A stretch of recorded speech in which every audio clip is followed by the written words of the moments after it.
নমস্কার, সবাই কেমন আছেন? আশা করি সবাই ভালো আছেন। আমিও ভালো আছি। আমি মৌসুমী বর্মন। আমার নতুন একটি ভিডিওতে আপনাদের সকলকে আরেকবার স্বাগত। তো আজকের ভিডিও এতক্ষণ নিশ্চয়ই বুঝেই গেছেন। আজকে হবে পটলের রেসিপি। তো আজকে করব আমি পটল পোস্ত। পটলের কাটা দেখে নিশ্চয়ই অনেকেই বুঝে গেছেন। তো প্রথমে পটলগুলোকে এরকম হাফ ছাল ছাড়িয়ে নিয়ে মাঝখান থেকে টুকরো করে নিয়েছি হাফ হাফ করে। তারপরে আমি কড়াইতে খানিকটা তেল দিয়ে গরম করে ওর মধ্যে নুন হলুদ দিয়ে পটলগুলোকে ভালো করে ধীরে ধীরে ভেজে নিচ্ছি। পটলগুলোকে এখানে আমি একটু ঢাকা দিয়ে রেখেছিলাম, কারণ হচ্ছে পটলগুলো যেন আগে থেকে ভালো মতো সেদ্ধ হয়ে যায়। তো এখানে দেখেন আমি কিছুটা পোস্ত আর 4-5টা কাজু নিয়ে নিয়েছি বাটার জন্য। তো এদিকে পটল ধীরে ধীরে ভাজা হতে থাক, ততক্ষণে আমি আমার মশলাটা রেডি করে নিই।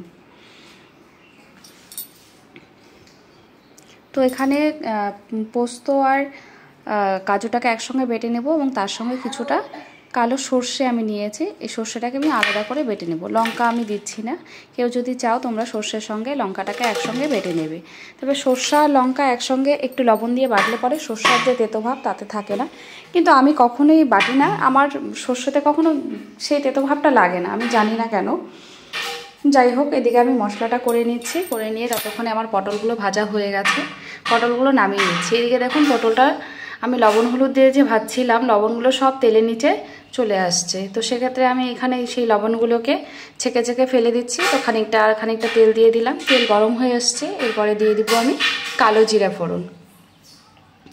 কালো জিরা ফোড়ন দিয়ে এখানে আমি কয়েকটা কাঁচা লঙ্কা, 2-3টা কাঁচা লঙ্কা চিড়ে দিয়ে দিচ্ছি।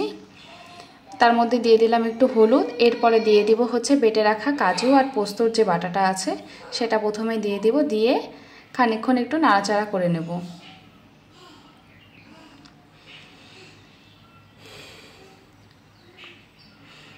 তো এটা খানিকক্ষণ নাড়াচাড়া করে এর মধ্যে দিয়ে দেব হচ্ছে লবণ আর খানিকটা দেব চিনি।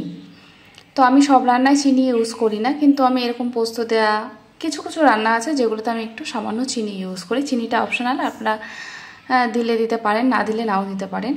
এরপরে হচ্ছে বেটে রাখা যে সর্ষেটা ছিল সেই সর্ষেটা কিন্তু আমি ডিরেক্ট দেবো না। সেই সর্ষেটাকে জল দিয়ে গুলিয়ে নিয়ে ছাঁকনি দিয়ে সর্ষের যে খোলসাটা আছে সেটাকে ছেঁকে নিয়ে সর্ষে বাটার যে জলটা সেই জলটা আমি এখানে দিয়ে দিলাম। তো জলের সঙ্গে আর খানিকটা জল দিয়ে দিলাম, জল বেশি দেবো না।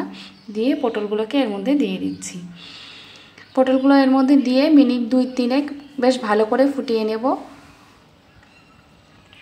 পটল পোস্ত খুবই সহজ একটি রান্না আর খুব তাড়াতাড়িও হয়ে যায়। তো রেডি আমার পটল পোস্ত। তো বন্ধুরা, পটল পোস্ত কেমন লাগলো আপনারা জানাবেন।